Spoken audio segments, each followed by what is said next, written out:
अस्सलाम वालेकुम रहमतुल्लाहि व बरकातुहू। लबैक या रसूलुल्लाह सल्लल्लाहु अलैहि वसल्लम। कामयाबी सिर्फ रसूलुल्लाह सल्लल्लाहु अलैहि वसल्लम से वफ़ादारी में है। लड़कियां पढ़ रही हैं अंग्रेज़ी, कौम ने ढूंढ ली फलाह की राह। ये ड्रामा दिखाएगा क्या सीन, पर्दा उठने की मुंतज़िर है निगाह। लेकिन वो जो लड़कियां अंग्रेज़ी पढ़ रही थी ना, वो पढ़ रही थी लिबरल और सेकुलर बनने के लिए। ख़ुसूसी अगर पाकिस्तान की बात करूँ तो वो पढ़ रही थी देसी लिबरल और देसी सेकुलर बनने के लिए। हम जो ये अंग्रेज़ी पढ़ रहे हैं वो बातिल निज़ाम को समझने के लिए और उसको टैकल करने के लिए पढ़ रहे हैं, ठीक है ना। हमारी अल्हम्दुलिल्लाह कौमी ज़ुबानें और हमारी अपनी मज़हबी ज़ुबानें मौजूद हैं, लेकिन इन अगर यूरोप को अगर आपने शिकस्त देनी है तो इस चीज़ में आपको गिरफ़्त होना लाजमी है। तो आज 12 सालों की जो आपने तालीम में पढ़ी है ना इंग्लिश, उसको एक तरफ रखिएगा, तो एक तरफ ये इंग्लिश भी रखिएगा। फिर ज़रा परखिएगा कि उस बातिल निज़ाम ने आपको अपनी अंग्रेज़ी ज़ुबान भी सही तरीके से नहीं समझाई, तो उसने आगे से क्या चीज़ आपको समझानी है। आइए ज़रा डिस्कस करते हैं। फ़र्स्ट ऑफ़ ऑल हमने क्या चीज़ देखनी है। अच्छा, मज़े की बात यह है कि मैं ये वीडियो भी ना कैनवा के ऊपर ही बना रहा हूँ, साथ साथ आपको ये ग्राफिक डिज़ाइनिंग भी समझ आए। देखें, ये सारी की सारी वही है, कैनवा ही है।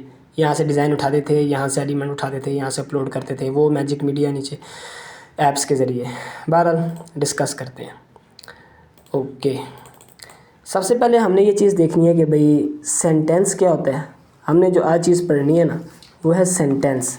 फिर उसके बाद हम पढ़ेंगे कि भाई क्लॉज क्या होता है। फिर उसके बाद हम पढ़ेंगे फ्रेज़ क्या होता है और ये एडिशनल वाली क्या चीज़ें होती हैं। ओके, ठीक हो गया, ये बड़ी इसके अंदर। फिर उसके बाद नीचे गिरफ्त तक जाएंगे, डोंट वरी। मैं सबसे पहले जो है वो एक चीज़ आपको बता दूं कि जो सेंटेंस होता है ना, ये क्या चीज़ होती है। सेंटेंस असल में मिल के बना हुआ होता है। एक चीज़ इसके पास होती है, उसको हम कहते होते हैं सब्जेक्ट, ओके। और दूसरी जिस चीज़ से मिलके बना होता है उसको हम कहते हैं क्या जी, प्रेडिकेट। अब बात ये है कि सेंटेंस मिलके बना है सब्जेक्ट और प्रेडिकेट से। प्रेडिकेट जो होता है ना वो मिलके बना हुआ होता है किस किस चीज़ों से जी। पहली चीज़ होती है वर्ब।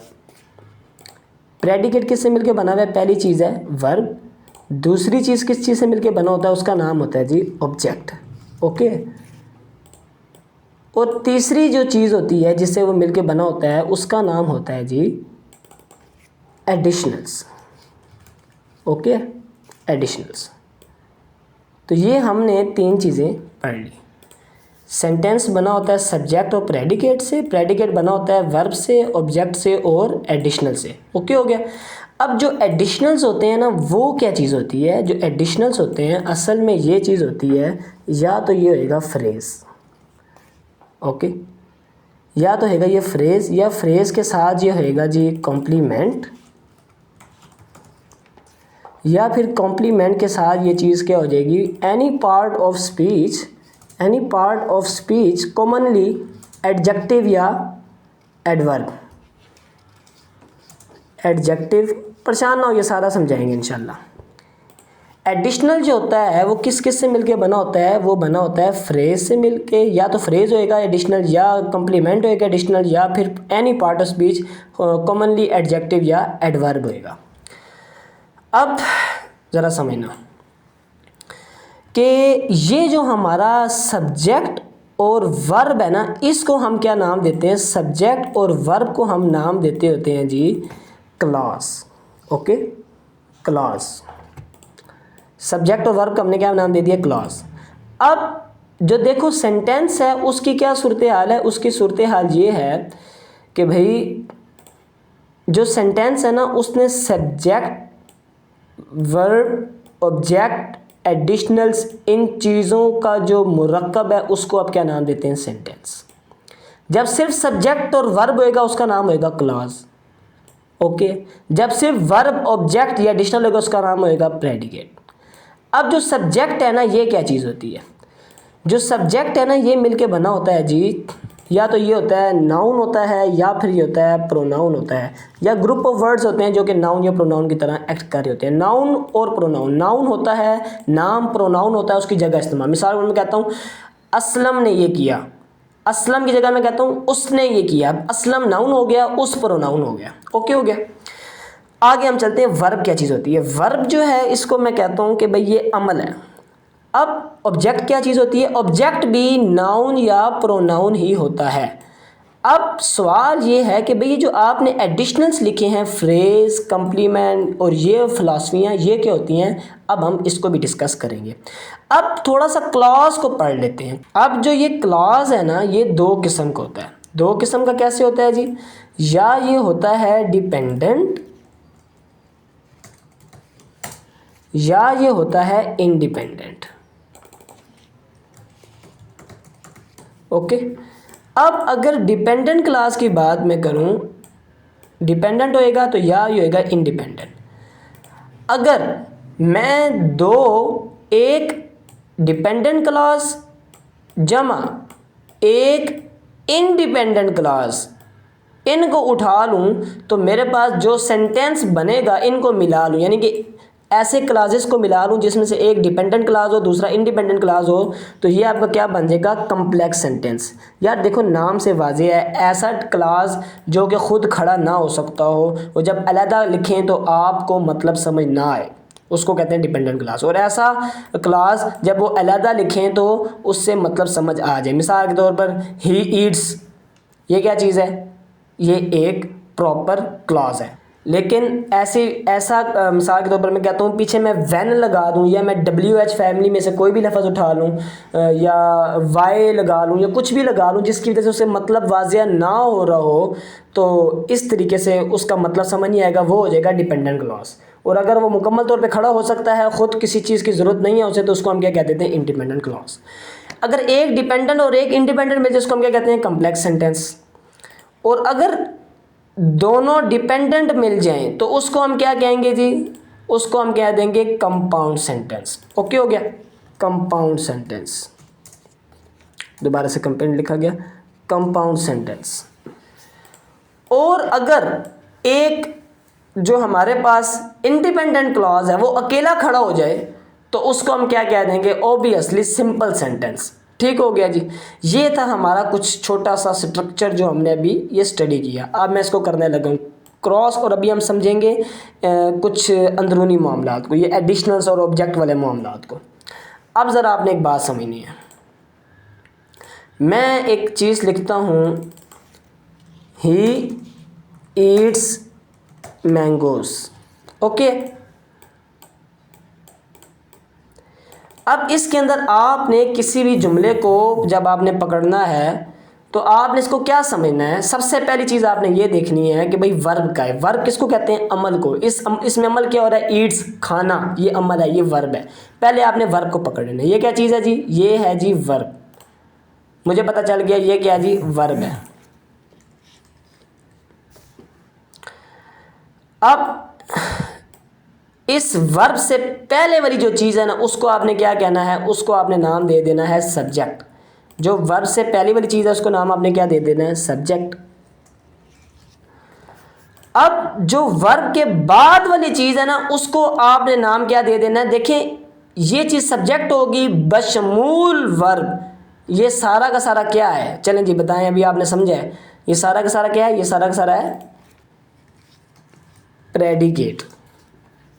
ये सारा का सारा प्रेडिकेट है।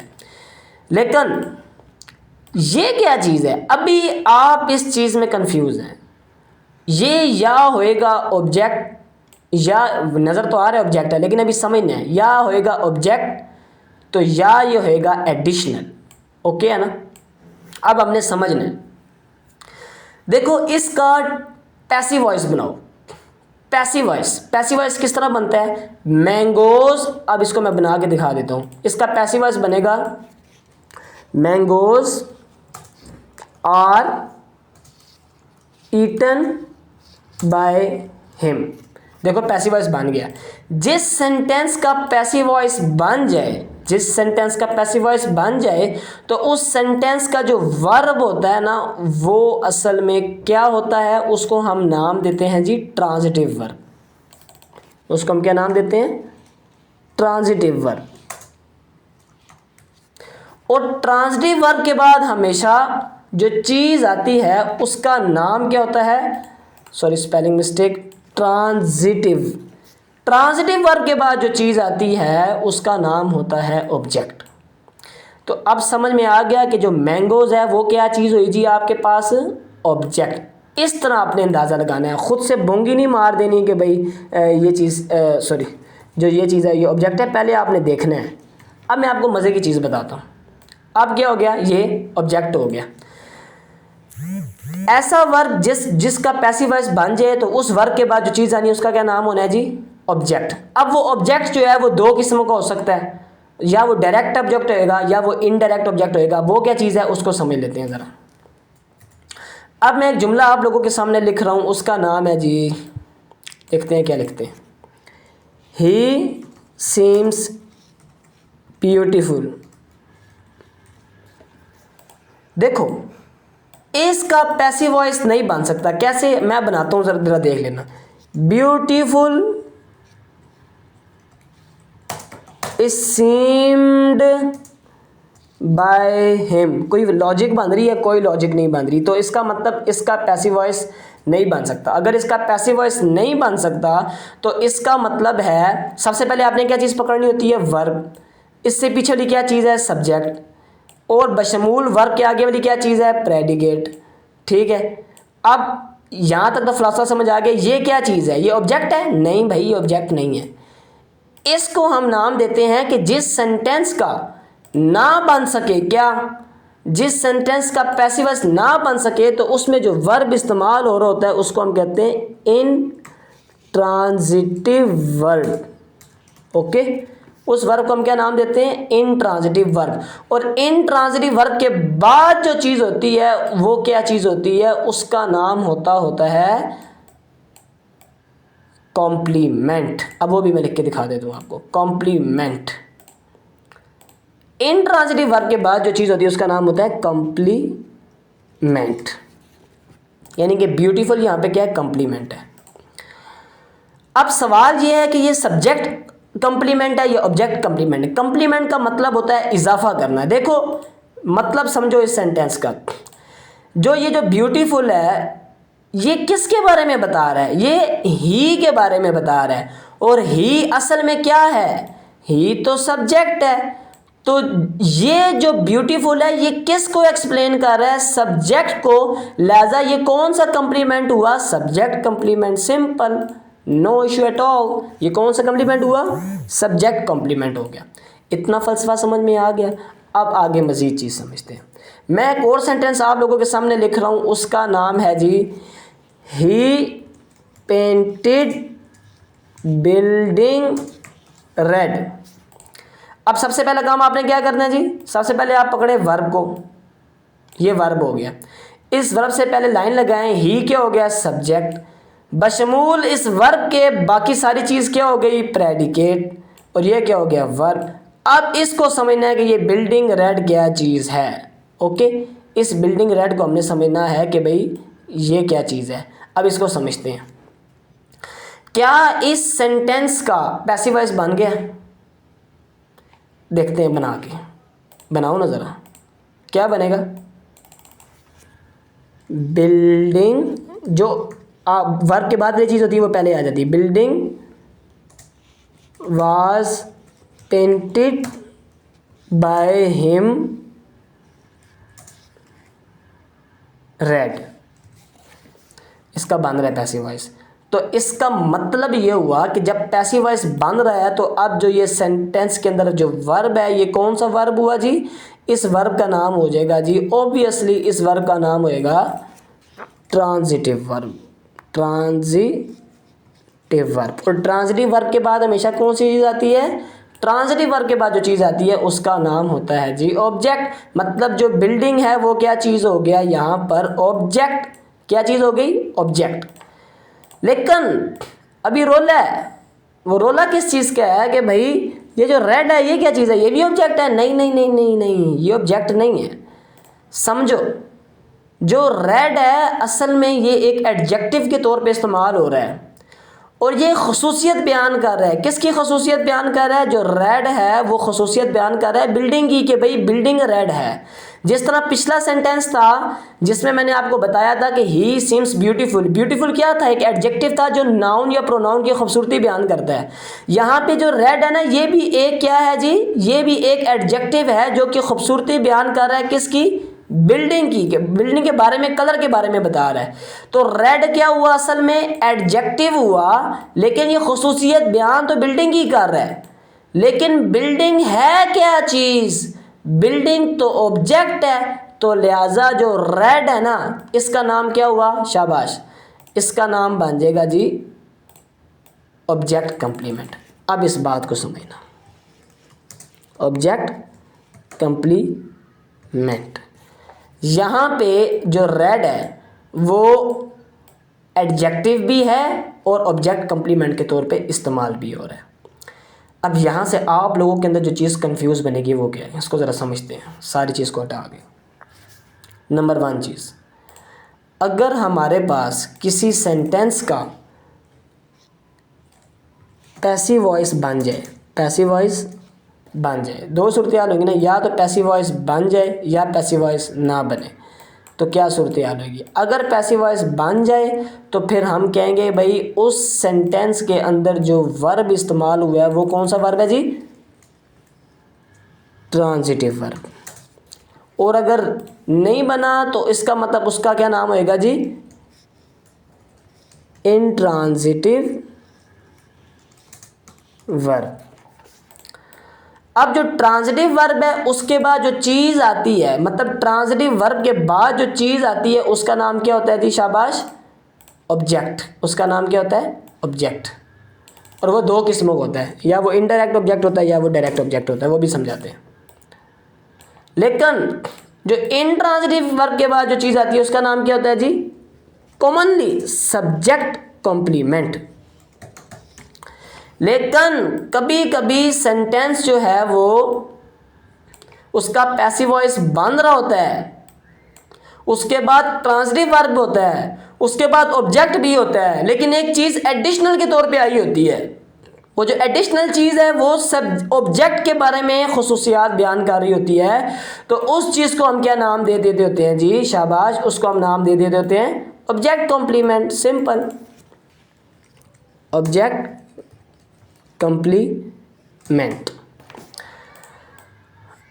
अच्छा, अब मैं एक सेंटेंस आप लोगों के सामने लिख रहा हूँ, उसको ज़रा समझना। उसमें मैं लिख रहा हूँ जी, he baked a cake for me या टू मी। ओके, इस सेंटेंस में पहले पकड़ो ना, बेक्ड, बेक्ड क्या है, वर्ब है। वर्ब से पहले वाली क्या चीज़ है, ही, सब्जेक्ट है। और ये बशमूल वर्ब के बाकी सारी क्या चीज़ है, प्रेडिकेट है, ये वर्ब है। फ़लसफ़ा इसका समझना है। A cake was baked by him to me. Okay, अब बंद रहा है जी, बिल्कुल बंद रहा है, मतलब ट्रांजिटिव इसका पैसिव वॉइस बंद रहा है। तो ये बेक कौन सा हुआ, ट्रांजिटिव वर्ब। इसके बाद जो आ केक है ये क्या चीज़ हुई, ये हुआ ऑब्जेक्ट।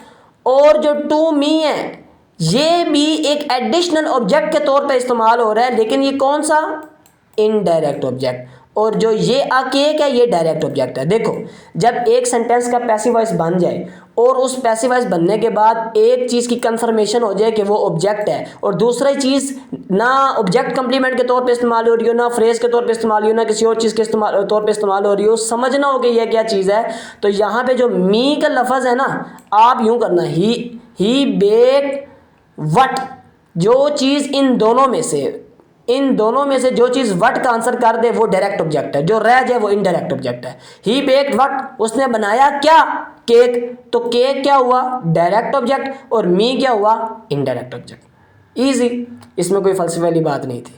तो this was all about the basics of grammar. अगर आपने आज की चीज़ समझ ली है ना, तो पता है आप क्या कर सकते हैं।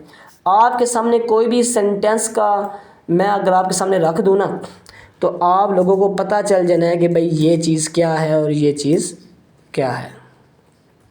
आप ज़रा समझते हैं ना, थोड़ा आप लोगों के इम्तिहान भी ले लेते हैं। ओके यार, ही की जगह अली लिख लो, इस बार थोड़ा चेंज कर लो। तुम कहोगे भाई ही इस्तेमाल की जा रहा है, अली लिख लो, अबू बकर लिख लो, हम तो दोनों के मानने वाले हैं। अच्छा, सबसे पहले आपने क्या करना है, वेंट। वेंट क्या चीज़ है जी, वर्ब है। इससे पीछे वाली क्या चीज़ है जी, सब्जेक्ट है। और बशमूल वेंट के आगे वाली सारी चीज़ क्या है जी, प्रेडिकेट है। अब ये रूम कराइंग का फ़लसफ़ा है, ये क्या चीज़ है, इसका ज़रा बनाओ ना, पैसिव वॉइस बनाओ, बंद रहे। Two room was went by Ali crying, नहीं बन रहा इसका जो है ना, सूरत हाल नहीं बन रही। तो अब यहाँ पर क्या कहेंगे हम कि जो क्राइंग की चीज़ है ना, असल में ये किस चीज़ के बारे में बता रही है। जो क्राइंग है वो किसका फ़लसफ़ा बता रहा है, जो क्राइंग है वो फ़लसफ़ा बता रहा है अली के बारे में कि अली रो रहा था। अब असल में जो क्राइंग है ये एक वर्ब है, लेकिन ये मॉडिफाई किसको कर रहा है, सब्जेक्ट को। तो लिहाजा इसको मैं अब क्या नाम दूंगा, ये चीज़ क्या है, ये सब्जेक्ट कम्प्लीमेंट है। ज़रा इस फ़लसफ़े को समझना। ये मैंने आप लोगों को इसलिए बताया है क्योंकि आप लोग ना एडजेक्टिव को और कम्प्लीमेंट को मिक्स कर रहे थे। देखो जो एडजेक्टिव होता है ना, एडजेक्टिव, ये मैंने इसलिए मिसाल लिखी थी ताकि आपको पता चल जाए। देखो यहाँ पे पहली वाली मिसालों में तो कौन सा था जी, एक तो था रेड वाला और एक था ब्यूटीफुल, वो तो खुद भी एडजेक्टिव थे। लेकिन यहाँ पे क्राइंग एडजेक्टिव नहीं है, ये एक वर्ब है आईएनजी फॉर्म के साथ, लेकिन उसके बावजूद भी ये कंप्लीमेंट है, लेकिन ये एडजेक्टिव नहीं है। यानी कि हर एडजेक्टिव कंप्लीमेंट हो सकता है, लेकिन हर कंप्लीमेंट एडजेक्टिव नहीं हो सकता। देखो जो एडजेक्टिव होता है ना, इसका प्योर काम ये होता है कि भाई उसने ना, जो एडजेक्टिव है ना, उसने नाउन या प्रोनाउन को मॉडिफाई करना होता है। किसको मॉडिफाई करना होता है, नाउन या प्रोनाउन को। लेकिन जो कंप्लीमेंट होता है ना, उसका काम ये होता है, कंप्लीमेंट का काम ये होता है कि भाई उसने सब्जेक्ट या ऑब्जेक्ट को मॉडिफाई करना है। अब देखो यहाँ पे सब्जेक्ट या ऑब्जेक्ट को मॉडिफाई करना है, या ऑब्जेक्ट को या फिर सब्जेक्ट को मॉडिफाई करना होता है। तो ये मैंने आप लोगों को इंग्लिश ग्रामर की बेसिक्स बता दी। अगर आप लोगों को ये उसूल समझ में आ जाएं तो बस समझ लें इंग्लिश ग्रामर की बुनियाद आपके हाथ में। आपको पता चल जाएगा क्या चीज़ एडजेक्टिव के तौर पे इस्तेमाल हो रही है, क्या चीज़ एडवर्ब के तौर पे इस्तेमाल हो रही है, क्या चीज़ नाउन है, क्या चीज़ प्रोनाउन है, क्या सब्जेक्ट है, क्या ऑब्जेक्ट है, क्या कंप्लीमेंट है, क्या ट्रांजिटिव वर्ब है, क्या इंट्रांजिटिव वर्ब है, ब्ला ब्ला ब्ला ब्ला। और जो एडवर्ब होता है वो वर्ब की खुसूसियात या एडजेक्टिव की खुसूसियात या अपनी खुसूसियात बयान करता है। मिसाल के तौर पे एडवर्ब को समझ लो ज़रा, ही रन्स फास्ट। अब यहाँ पे जो ये है ना, इसको करो ना, फास्टली रन, ये वर्ब हो गया, ये सब्जेक्ट हो गया। अब ये जो फास्ट है ना, ये मॉडिफाई कर रहा है भागने को, भाई वो भाग तेज रहा है।